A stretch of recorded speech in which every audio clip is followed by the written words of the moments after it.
John, thank you so much for being on the show. So let's jump right into it. Why don't you tell us a little bit about yourself, what you do as a pilot, if you fly more commercial, private, cargo, the type of equipment you're on, and what got you into flying. Like, just tell us about your sort of history with being a pilot. Absolutely. Well, thank you. First of all, it's a pleasure to be here. So I appreciate the invitation. Sure. My background is that I was a military brat. My dad was in the Air Force. My grandfather was in the Air Force. So I was a third generation Air Force pilot, and I kind of just, I guess, just kind of decided along the ways as I was exposed to it growing up that I wanted to be a pilot. So the long and short of my early career was that I ended up going to the Air Force Academy Wow. and getting a pilot training spot out of that. From there, I went to pilot training at Williams Air Force Base in Phoenix or in Chandler, Arizona, and I was there for 1 year.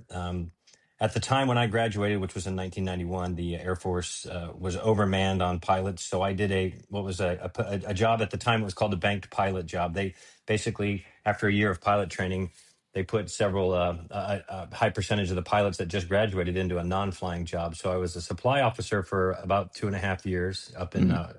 McCord Air Force Base in Washington, and then I came out of that and went straight into flying cargo planes, C-130s. I'm not sure if you're familiar with those or not, Yeah. but flew those for my time when I was in the active duty, and I stayed active duty in the Air Force, uh, uh, stationed in Germany and in Little Rock, Arkansas, before separating from the active duty. From there, the same year in 2001, early 2001, I was hired by FedEx or FedEx Express, I should say, and also hired by the North Carolina Air National Guard, where I continued my military career. So, I Mhm. basically, for lack of a better term, I've been a trash hauler my whole career. I was hauling freight and cargo and people and stuff in the military, and then transitioned to doing freight on the commercial side. So, and I've been with FedEx since 2001. I started out as a flight engineer on the 727 there at FedEx, and then I Wow. moved. Yeah, that's an old airplane. It is. Yeah. Moved to, and let's see, that was in 2001. I stayed as a flight engineer for 5 years, which, if anybody knows that job, that's about 4 years too long. It was a very demanding, thankless job as a what they call a wrench, a flight engineer, Yeah. A lot of and buttons, right? yeah, a lot of flying sideways basically. So, Yeah. and um, from there, in 2006, I moved to the right seat of the A300. We had the A300s and A310s, the large wide body Airbus. Hmm. We had those, and I stayed on I stayed in the right seat of the Airbus till 2018 or 2019, excuse me. Um, and basically, the primary reason for that was that at the time my kids were relatively young, and I wanted to stay seniority. We can talk about how seniority plays into the life of an airline pilot, but I stayed senior as a first officer so that I could basically get the schedule I want, the vacations I wanted, the time off I wanted, so that I could be home when I Yeah. needed to be home. And in 2019, I moved to the left seat. I upgraded to captain, and I've been a captain on the A300 since 2019. So coming up, I guess this summer was 7 years that I've been a captain with FedEx. So, and I actually just a week and a half ago hit my 25-year mark at FedEx. So, Well, congrats. well, thanks. Um, so very interesting aircraft you've flown on. I mean, the 727 and A300 are both icons of the skies. Yep. Um, what was it like to fly on like aircraft that are like, I guess the commercial, like most people don't see these planes anymore just because they're like phased out of commercial use, but I'm guessing the cargo world still uses them to an extent, right? They do, yeah. I think in a lot of instances you can see it at FedEx. Hmm. You could and you can still see it at FedEx to some degree, and like at UPS. They, I mean, I don't know exactly the business model at the time, but obviously, if they could buy planes and convert them to a cargo or a freighter, they were probably cheaper to do that than to order them straight off the line. So that's how we ended up probably with a lot of passenger 727s and A300s that were converted from passenger to a freight configuration. We still Yeah. fly, we still have the MD-11s on property. Yeah. I saw Um, one of those at Newark Airport actually. yeah, And I was like, wow, like I didn't yeah, think I'd ever see that, but but it was a and FedEx one. Yeah. yeah, so of course they're still trying to get those back online after the unfortunate incident with the UPS crash. Hmm. But we do still fly those too, and there's not many airlines. There's not many other people around the world that fly the MD-11 either. So, but yeah, it's kind of neat to be able to say that I was I was a crew member on the 727. But yeah, it's just kind of a neat thing to see.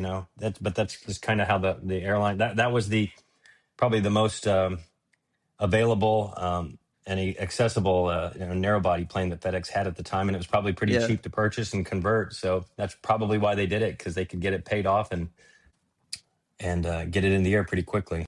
Yeah, no, that's sick. And then you also mentioned I don't want to graze over the military part of your career because that's also very very cool. When you said you were a supply engineer, what does that role entail? Like, were you still dealing with aircraft, Well, or was I it was like actually a supply not as much? officer. I'm so they like I said that at the time the Air Force had too many pilots and not enough cockpits. So uh, Yeah. I had the option to choose to go fly certain aircraft. And it always everything again very similar to the airlines in the sense that where you finished in your class, your order of merit, and your pilot training class is when you got to pick. And when I got to pick, there were still Hmm. some cockpits available. Some I could have gone and flown B-52s and KC-135s, but again, at the time, I think my knowledge was pretty limited as to what those jobs were. But and the impression I had at the time was that I was going to be sitting a lot of alert and not doing a lot of flying. I elected to. I actually, believe it or not, I actually chose a non-flying assignment out of pilot training because I knew coming back as one of the first people to choose a transport type aircraft, I was going to get my first choice, which I did. So as a supply Right. officer, it was close. I was somewhat involved with the flight line operations. And actually, to my squadron commander's credit at the time, he actually put me on the supply, excuse me, the side of the supply squadron that dealt specifically with supply of aircraft parts, and things like that, as opposed Hmm. to working, warehouses where they're issuing whatever, clothing and boots and stuff, other items. So I actually worked in the supply Right. portion, or the portion of the supply squadron that dealt with the flight line. So I did get to interact with them, and that, I mean, from a military perspective and a perspective as an officer, I think it probably made me a better officer because I actually got to see what it took to get an airplane off the ground, from getting parts out Hmm. of the warehouse to getting them to the mechanics to getting them installed on the plane so that the planes were ready to fly. They say in the military, like, you're the pilots, are you're the tip of the spear. You're what everybody sees, but what everybody doesn't see is Yeah. the mechanic that's changing the tire at 3 a.m, or doing an engine run before you go fly, or the supply personnel that are putting the gas on the plane, things like that. So there's a lot of stuff. Yeah. One Yeah. hundred So that percent. that that actually, I think I said, made me a better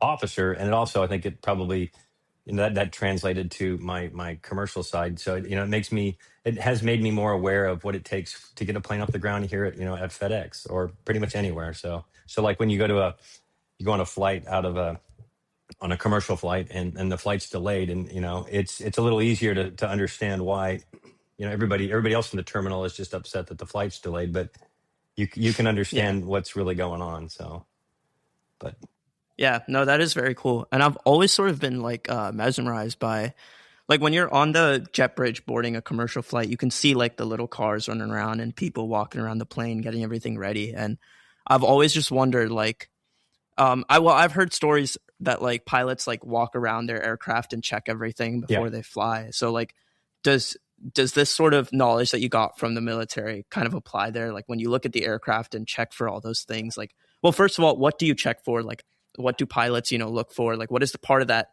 routine walk around? And then also, has your Okay. military Okay. experience Sure. sort of factored into Yeah. that? So and on before every flight, you'll do a pre-flight, excuse me, a pre-flight, and depending on how the airline is structured, some have different formats on how they do it, but on a typical, for example, like the A300 that I fly, it's a two-man crew. There's a captain and the first officer. So on a normal flight, the first officer does the walk around. The captain will go inside and start pre-flighting the interior. Start working on getting the cockpit set up and getting all the systems and stuff turned on and whatnot, and start programming the navigation and stuff like that. So the first officer's primary job at that point is to walk around and this is your a lot of times this is your first look at the airplane. And so what you're looking for is, there's some very basic things that have to be, squared away. You're familiar with the pitot covers, where which they're little covers that they put over the intakes for the airspeed indicators and so forth. Yeah, Those yeah, covers have to be removed. You've got to make sure, like the nose gear pin or the gear pins, um, that they install sometimes on the ground for long layovers. Those have been removed, because if those pins aren't removed, the gear won't come up. You can't go flying around, with the gear hanging down. You can, but you're not going to get very far. And right. then basically the walk around just entails just looking at basically the general condition of the airplane. You're looking for anything that's out of the ordinary, static ports or things that might be obstructed or damage to the airplane. Um, Anything out of the abnormal, lights that may be burned out, and certain things. I mean, Hmm. basically any kind of damage or anything abnormal, that's going to be, the captain will be notified about that. And if it's something that hasn't already been tracked by maintenance, or they're not monitoring it, that'll be written up in the maintenance log, and then the maintenance folks are going to come out, and they're going to look at, and they're either going to fix it or they're going to defer it. It's really the Wow, primary purpose is safety, is to just make sure that the plane is airworthy before you I take it see. flying. So I think I did 3 or 4 separate pre-flights in one night, because I went to an airplane and it was broken. And then so I notified the captain, and we went to another airplane. And that happened 3 times. And I finally, on the fourth airplane, I think I ended up timing out. I ran out of duty day, and they had to replace me with another flight engineer. But yeah, it's you've got to repeat the whole thing. So That's but crazy. and then, obviously, the goal is like in any place, is to try and get to where you want to get to. I mean, guys want to get to bed, but Yeah, you can't sacrifice safety, of to course. try and expedite stuff. You get, as you get more familiar and more comfortable with stuff, you can do things a little quicker, but the primary goal is to do it safely in the way that you were taught to do it. So um, anyway. Yeah. Yeah, no, I recently started driving, and I guess with driving, it's the same. It's like you always make sure your mirrors are Eh, like checked, and eh, like everything you need for Yeah, safety is yeah, like that's sort of in exactly order. right. And you see, that's a great comparison. That's a great comparison, because, and it's just a little bit on a little larger scale, but yeah, it's the Yeah. same. It's the same concepts. You get the things set up, and they call it building your nest. And Mm, that's the term that you'll hear in the aviation community, is building your nest. You have your um, whatever charts, or wherever your iPad is at, and you'll have that you'll have that position. You put everything where you like it, and you get your seat set. You just get everything set up like you like it. So that's very cool. All right, so I did want to talk a bit about like what you've seen in the industry as a whole, but before we get to that, I still one more thing about you personally. sure. Have you had like a favorite aircraft? You said you grew up as like a military brat, so did you ever have a favorite military aircraft? And then now, what is your favorite aircraft? Well, as far as planes that I've flown, that my probably the one I enjoyed flying the most in the military was in pilot training. It was called the T-38, the Talon. It was Oh, like the trainer yeah, aircraft, it was the one of the trainer fighters. aircraft. Yeah, yeah. They still use them in some portions of Air Force training, but at the time I went through pilot training, everybody went through T-37 training, and then for the first 6 months, and the second half was T-38s, and I mean, it's like flying a little mini fighter. There was a two-seater, but it was tandem, so you sat in the front seat, the instructor sat in the seat behind you, directly behind you. But I mean, it just went fast, and got to do a lot of fun acrobatics and stuff in that. When you did that, we learned how to do formation flights in that, Wow, low level flying in that. We actually got one ride called your boom ride, where you went Mach 1, which wow, so they could teach you the flight characteristics of it.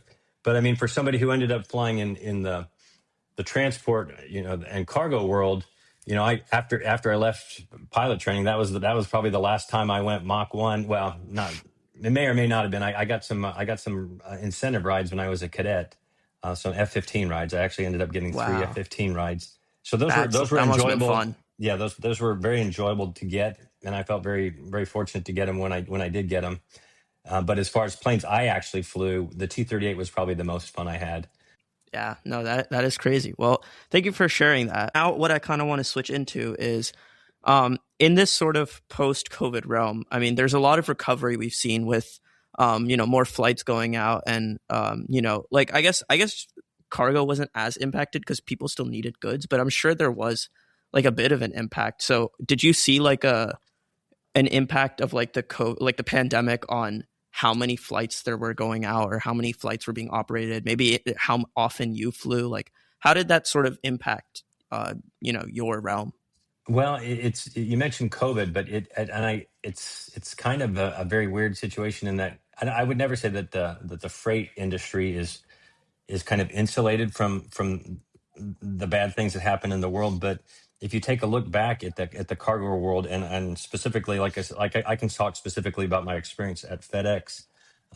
But we had 9/11 hit, and then we had 2008, and we had the market downturn, and we've had COVID, and in every one of those situations when the world just kind of went crazy. Yeah. Um, uh, we had as much or more flying than we've ever had, and like it's Oh, I kind see. of like what you mentioned in that, especially 9/11 was probably the first experience we had with it. Was you know there was no passenger flights for what, several weeks, and Hmm. but people still needed to get stuff from point A to point B. we Right. we were flying, we were back up in the air relatively quick compared to everybody else, and we were flying a ton. And so uh, um the big crisis events in the world, if you want to call them things like that, we kept busy, and especially in COVID, the folks that worked their tails off at FedEx were the guys. A lot of our guys that did like some of the long haul international flying, Mm, the 777 guys and the MD-11 folks that were flying over to Europe and over to Asia. They did a lot of work for the company. They bent over backwards to keep the company going, and even the folks that flew mostly domestic stuff, we did a lot of that too. But I highlight those folks that did the international flying too, because a lot of the countries that they had to fly in and out of had some very strict COVID rules. So like kind of like I mentioned before, the big world events, we actually I don't know if I don't know the numbers of the dollar amounts, but we stayed busy during all of those events when a lot of the times other airlines or the passenger side was furloughing people, hmm. and I'll give you just a story just from my background. So when I got out of the active duty Air Force, which was in 2001, I had been hired by FedEx, and I had a job offer with American Airlines, and I knew I'd already had a job offer with FedEx. Um, I went to my American Airlines interview and was also subsequently hired with them. But my FedEx job offer started several months before American. So I Hmm. decided, I said, well, I'll start at FedEx as a training and see how I like it. And if I'm not happy with it, or if the more I learn about the cargo world or this or that, I can make a decision to possibly punt and go to the American class instead. Well, I got about halfway through my training that summer of 2001 and decided that cargo was where I wanted to be. So I called American Airlines, and I was trying to be very deliberate about it so I could give them plenty of time to fill my spot. I think I gave them 6 or 7 weeks of notice. I said, "Hey, I've taken a position with FedEx. I'm going to stay with them. I'm going to stay with them. I wanted to make sure you could fill this spot." And they go, "Great, thank you very much. We really appreciate the call. Let us know if you want to come back." Well, my start date that was supposed to happen at American was September 13th of 2001. Wow. So 9/11 hit, and everybody that was in the class that I was supposed to be in got a call on the 12th and said, "Your airline tickets are canceled. You're not an employee of American Airlines, and we'll call you when we want to try and rehire you." So Wow. that's the bullet I dodged.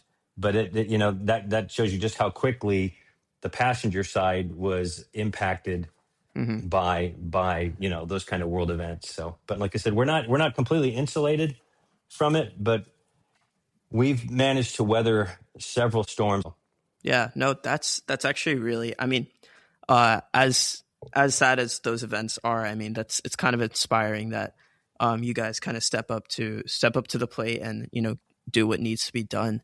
Yeah. Um, but you were talking about like people still need things to get from point A to point B, and that reminded me of like the vaccines and stuff. And so during COVID, like, do you know anyone that flew like vaccine shipments, or was that not really done by like I think FedEx I or? actually I want to say and again I'm not sure I'm going to have all the specifics, but I want to say that we were some of the first we were some of the first flights to start moving that stuff. I mean, Oh wow, and you if you again you'd have to go back to, and it's and I know it was just what 4 or 5 years ago, but it seems like a lifetime ago now. But it really does. we were yeah we were one of the companies that were moving the shipments. We were one of the first people to start moving that stuff. So, and I Wow. know for a fact that yeah we were, you know, we were,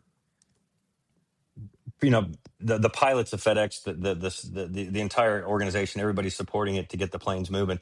They were definitely involved in getting the company and the country back online with the vaccines and things like that. So Yeah. Did yeah. you ever personally like fly vaccines, or you don't really know what I cargo don't you're know. I flying? don't know that I did or not. I Mm, honestly, like, I can't really recall if I did at the time. I mean, a yeah, lot of times we don't necessarily know what we're carrying. I mean, you know, on any given flight, I don't know that I could tell you exactly what's in the back of the plane. I It's see. usually kind of some of the exceptions, like if you're uh, obviously live animals on board, or sometimes you have you know, like I said, well, there's live animals in it, but there's, you know, been cases when you're flying literally racehorses, you know, Right. or things like that. So, and you know that because you they're on your airplane and it's easy to see. But Hmm. I'm certain we flew vaccines, but I couldn't tell you if I did specifically. So I see. Well, yeah. Well. First of all, thank you so much for yeah, for no, keeping that's the a world alive well, with the I yeah, vaccines no, and I like I stuff. said, I credit the whole company and everybody that was working, because, like I said, and as most people remember, we nobody really knew what it was. So Yeah. you know we had, you know, you're out there doing it, but then you'd have to come home. So the big question was, am I going to make my family sick because I was out? You know, was I overexposed, or was I exposed to something that's going to make my family sick? And so, just a lot of people taking a lot of extra precautions just to keep their family safe too. So Yeah. Well, I wanted to sort of switch gears now to sure, aircraft. You've flown on some very interesting yeah, and definitely like conversation sparking aircraft. But I want to know what your thoughts are on. Well, I guess let me start with a question about you. Like, since you're flying on these older aircraft, sure. No, you can say old. yeah, like, do you ever like, is there ever a safety concern with that, or maybe like, do you ever worry a bit like, oh, this aircraft is like very very old, like it, like, are there any structural integrity questions on it, and we most passenger airlines don't prefer to have aircraft that old just because they're not like high tech modern, like the passenger experience isn't the best, but like for cargo airlines, like you said, it makes financial sense. But is there ever like a concern with like safety when it comes to older aircraft? I mean, I think, you know, there probably is, in the sense that you know, like, um, if you look at, you know, fatigue issues or cracks or things like that, that, you know, these planes all have a memory, and you know, the more beat up they get, the older they get, the more likely you're going to probably see something like that. So Hmm. does it cross your mind? Yeah, it probably does, periodically, but um, I mean, I'm ultimately confident in our maintenance and the work that our folks do to keep our planes safe. So I mean, I do you think about it? Yeah, but am I worried about it? Not really. No. One, you know, there's a good and a bad side to it. Yeah, it's they're older airplanes, but they've been around, and I think that, you know, a lot of the kinks, a lot of the questions about these airplanes, or, you know, not that the newer ones are any harder to fly, but they're the A300, for example, the plane I'm on, a very very straightforward airplane to fly, and not too many gotchas on it. So it's, you know, you it's kind of, it's just a reliable airplane. So, and like I Yeah. said, our mechanics do a great job of keeping them airworthy, following the Hmm. airworthiness directives and things like that. Yeah. And I guess like I'm sure these aircraft are retired way before they would ever like just fall out of the sky or fall Yeah. apart, right? And So yeah, and I don't know what the criteria are, or if it's hours or, you know, cycles, how many how many. I don't know what the tolerance is or what they use to determine when it's time to take one of these take one of the planes out of service. And a lot of it, what drives taking planes out of service is what are they going to use to replace them? If it Hmm. was something systemic, like this situation, the unfortunate situation with the UPS and the engine mount, and where they basically grounded all the MD-11s in the entire world, and UPS has decided, I guess, that they're going to discontinue flying that airplane. FedEx has worked with the FAA closely with the FAA, and they've come up with a solution to make sure that they've been inspected properly and they're safe and they can make Hmm. proper repairs and put them back in the sky. So, but a lot of what I think dictates whether or not they're going to keep planes uh, flying for a certain company is, there's a zillion decisions that are way above my pay grade, but probably the big Right. ones are they, is it going to be more fuel efficient? Is it going to be more profitable if we make that move to that other airplane? Hmm. And does it meet, certain countries may have new environmental requirements or restrictions based on engines and things like that. So at some point they look at it and they go, hey, we can, if we swap to this new airplane or this newer airplane, we'll probably ultimately save money on fuel costs and things like that. So, Yeah. um, but and then again, it's probably a concern again about kind of above my or out beyond my realm. But as you get to these older airplanes, the like the A300, I don't know how the company, how FedEx, anybody else that was flying an A300 acquires more parts. I don't know if those have to be Yeah. made, or if there's a limited number of those, and when you run out of certain numbers, I don't know how they source Hmm. new parts or replacement parts. So that could be, a factor too. When there's no more parts available for certain types of or certain things on the plane, then it's time to stop flying that airplane because you can't keep it, airworthy. So, Right. Right. but like I Well. said, that's kind of be out of my world there. So, Hmm. Yeah.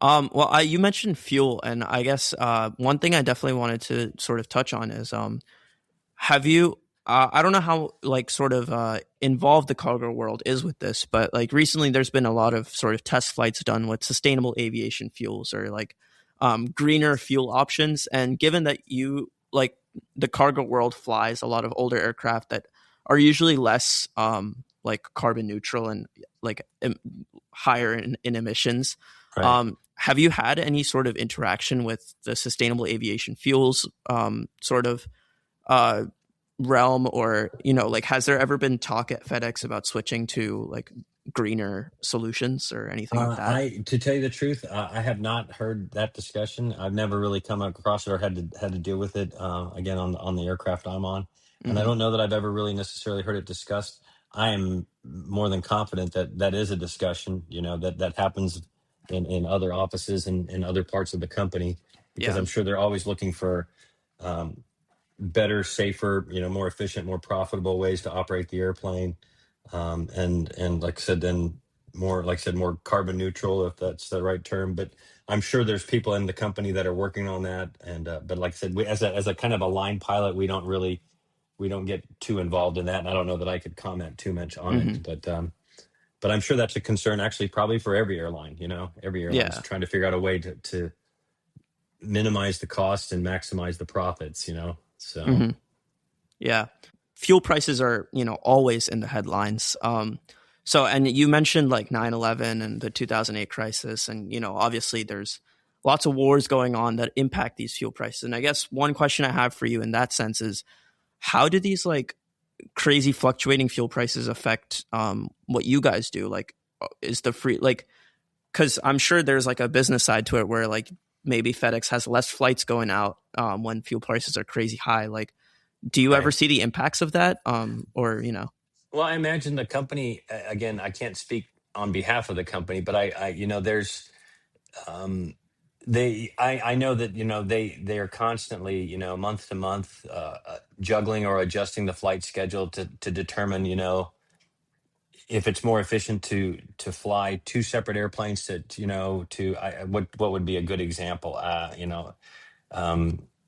I don't know, Cleveland and Cincinnati, maybe something like that, instead of flying two airplanes to two different locations. Maybe they fly one airplane to, I don't know, Cleveland, and then they truck the rest of the stuff. They put it on Hmm. trucks and they drive it down to Cincinnati or something along those lines. So I'm sure, again, I know there's people out in the company that are basically paid probably full time to do nothing but figure out the most efficient and cost effective way to get the freight to where it needs to be in the time that they promised people it was going to get there. So probably the biggest impact I've seen, on the line is that from month to month, the schedule can vary, and a lot of times we're not as a line pilot just moving the cargo. We don't get involved too much in the why they're changing to a different airframe, Hmm. or why the schedule has changed. But I imagine a lot of what drives our schedule changes is what's most efficient. What makes the most. Yeah.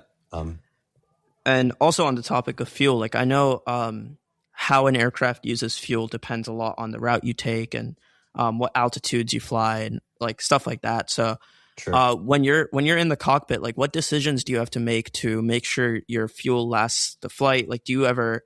I'm sure running out of fuel is rarely ever a scenario because you guys probably have surplus, but you can't have too much surplus because that impacts your landing, right? So, like, how do Correct. you Yeah. guys, like, what are sort of the decisions that you have to make mid-flight to make sure everything is in order when you land? Well, mid-flight. Well, I'll start with before we even get off the ground. In that, some of the things. So we have we have some really excellent dispatchers, and those folks are trained. They're the ones that help us. They basically come up with the flight plan. They provide Hmm. us with the weather information and the NOTAMs for the different airfields we're going to, the notices to let us know what's working, what's not working. Um, and they're the planners. They're the ones that come up with the flight plan, and that gives us an initial estimate of how much gas we're going to need and what we're going to get to the field where we're going, how much gas we're going to have in our back pocket when we get there. And then the things um, and the way our system works, and I'm sure it's the same with most other carrier. It's the dispatcher and the captain and the crew. But the captain has the ultimate decision. They've got to kind of come to an agreement that yes, the route you want to take me. Um, the gas you've given me to go the route you want to take me to avoid whatever it is I have to avoid or deal with, that's going to be acceptable. And sometimes, you go, yep, that's great. And sometimes you say, hey, I'd really prefer to have a little bit more gas, and they'll add it. You don't even really need to necessarily give them a reason, but usually there's a discussion with the dispatcher that explains Hmm. why you're adding gas, because sometimes, as you fly certain lines over and over again, you get familiar with the way, there may be extra time built in by the air traffic controllers. You may fly longer than what the flight plan says, or Right. um but en route, yeah, I mean, the real time decisions, what's a lot of the things that are always, you're always thinking about, unless there's not a cloud in the sky, is the weather. What's the weather doing? How Hmm. bad is it? Can we get through it, or can we safely get through it, or do we have to go around it? And obviously a lot of times going around it to stay well clear of, whether you want to call it, severe thunderstorms or tornadoes or things like that, that to stay clear of it, that costs you space and time and distance. So the, Right. the further around it you go, the more gas you're burning. Um, and some of that comes, some of the experience of that is, of knowing how much gas you're going to need, or is just kind of comes with you have some airmanship and some time in the plane. But and then there's always, there's, you they'll flight plan for you to sometimes have an alternate, which is, if you can't get into where your primary location is, this is where they want you to take the airplane, and you'll have gas on board for that. I see. But you kind of alluded to the fact that, yeah, you can't, you could put all the gas in the world on and have no freight at all. You could have plenty of gas, but that's not. So you're always trying to strike that balance of having enough gas to do what you need to do safely, um, but not because for every, for every pound of gas you carry, you've got to burn a little bit of gas just to carry the extra gas you're carrying. Right. So, Yeah. adding a crazy amount of extra gas, while it makes you feel good as a crew because you've got all sorts of time to make the decisions, Hmm. now you're starting to cost the company money. So, Right. but I mean, ultimately, the captain's job, and hopefully he or she's working or talking with their first officer, um, and the crew is to, make sure that everybody's comfortable and feels like it's a safe, whatever we go out, whatever we push back with, that's going to be a safe amount of gas to get to where we're going. Gives us plenty of time to maneuver to get around the whatever threats are out there, Hmm. and handle the flight safely. So, but yeah, and then like I said, and then what also kind of comes into play sometimes too is if you're familiar with a certain if you happen to fly a certain airport routinely or regularly, or that, hey, they tend to descend us to a lower altitude sooner, well, that in your mind, and sooner than maybe other air traffic controllers or other centers might do it. That Hmm. in my mind, that means that we're at a lower altitude, which means we're burning more gas. So the Right. higher you are, the more efficient the engines are. Hmm. But the lower you are, the more gas you're burning. So, and if that's a routine thing or that happens a lot, then okay, I'm going to have to accommodate that, or I'm going to have to adjust for that. So, I see. but yeah, And then but like when you're landing, like I know like landing and takeoff is where a lot of the pilot's attention goes, is because there's just so many factors that play into that. But uh, I wanted to know, like, have you ever been in a situation where your landing didn't go as planned, and like how do you sort of deal with those types of situations? Like, what do pilots do when you're put in that type of high stress situation?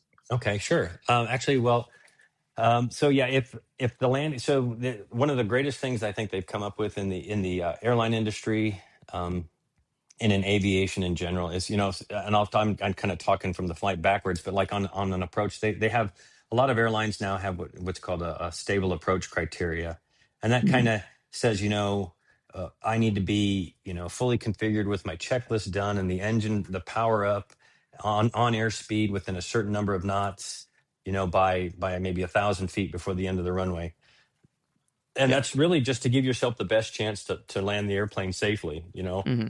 um, and you can be stable, you can be completely stable and be ready to land the airplane. But if the plane in front of you that landed, 2 minutes before you is still on the runway, they're going to send you around. They're going to tell you to go around. And a go around is a maneuver that we practice. It's in our manuals. We practice it. We pilots, at FedEx, again, I speak specifically for FedEx, but we go to training every 9 months. We go through the simulator training, Hmm. and sometimes it's a 2 day event. Some days it's every other one is a 3 day event, and we practice go arounds. We practice that very scenario that you're describing. What do we do? There's a very specific kind of a cadence of things that have to happen, to get the airplane flying away from the ground, and so we practice that in the simulator. And so yeah, I've had to do that. I've had to do several go arounds over the years, and a couple of them, it was, just wasn't there. There wasn't, good spacing on the plane on the ground. Sometimes you don't even need to get the excuse, or the tower controller can tell you, hey, go around. At that point, that's not when you have the discussion with tower as to why are you sending me around? Right. Because it doesn't, whatever their reason is, you go around and you discuss it later. So, Hmm. um, but we practice those in the simulator. And then one of the things we have built into our operations, our flight ops manual is, if you and I are going flying, let's say you and I are going to go on a trip together for a couple days, Yeah. the very first flight, the first flight of the trip, it may involve 4 or 5 days of flying or 4 or 5 landings or whatever. But the very first landing between you and I, we have to thoroughly brief the go around. As we're coming into wherever we're going to go land, we have to talk through it. Well, here's what we're going to do. Here's what I expect. Here's the altitude we want to go to, or the airspeed we're going to fly, and this is how we're going to go clean up the airplane, and this is, so we have to talk about it at least the very first time we fly together. Hmm. And a lot of people now have made that kind of just a personal technique, that where they do it on every approach, and that's not a bad habit to have. Yeah. They do it because one of the things you're trying to avoid is what's called the startle effect, Hmm. and that's when you you think everything's going to go great, and you're ready to land, and you're maybe just a couple 100 feet off the ground, and tower says go around. And if you haven't thought about what you're supposed to do right at that moment, there could be a second or two of hesitation. And hopefully it's never to that situation, but that second or two could be the difference between you contacting the ground or you hitting something that they don't want you to hit. So it's Right. just, so yeah, we're trained to do it at least the first time we fly together on any trip. But a lot of guys that I've seen and I've flown with, have started to incorporate that on every approach. And I think it's a great technique. Not a requirement, but I think it's a really strong technique because it just Hmm. and so when it happens, you just go through the procedure, and it's kind of almost a non-event at that point. So, Yeah. but um, So our pilots really just at like the mercy of the tower. Like, um, I watched a documentary on like the landing in the Hudson, like a very famous crash, right? sure, yep. And I guess like the reason they put Captain Sully on trial is because he like didn't listen to ATC's instructions to go fly to like a different airport and whatnot, and like instead chose to land in the Hudson. But like to what extent are you guys like at the mercy of what the tower tells you to do at that point in Well, time? I mean, they're the ones that they control I mean, they control the runways, and they're the ones that give us. We don't land without their permission. We always have to, get you're cleared to land, and we. Um, you can't just arbitrarily land. Obviously, if you're an emergency aircraft, that's a different situation.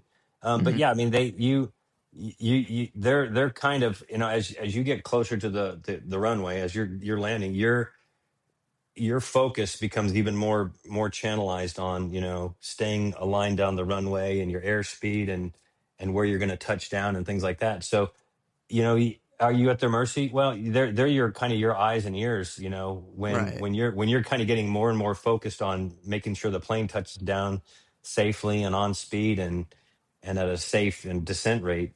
They're the one that sees the maintenance truck drive out across the runway, that Hmm. you're not looking at, because you may not see that at that very moment. So, Right. so they're part of the I mean, they control the runway, they give you the permission to land, but they're also there to keep the eyes and ears peeled, open, so that if they see something, that they can tell you to go around. And like I said, that, when they tell you to go around, whether you're at 500 feet or 50 feet, that's sometimes the desire, some people's desire might be to have this full-blown discussion about why can't we land. That's Hmm. just not the time to have it. You have that Right. once you're away from the ground, because so but yeah, so you gotta, you trust the tower. They're the ones that, then they kind of, they keep, they're involved in making sure there's a safe spacing, and planes are off the runway so that the next plane can land safely.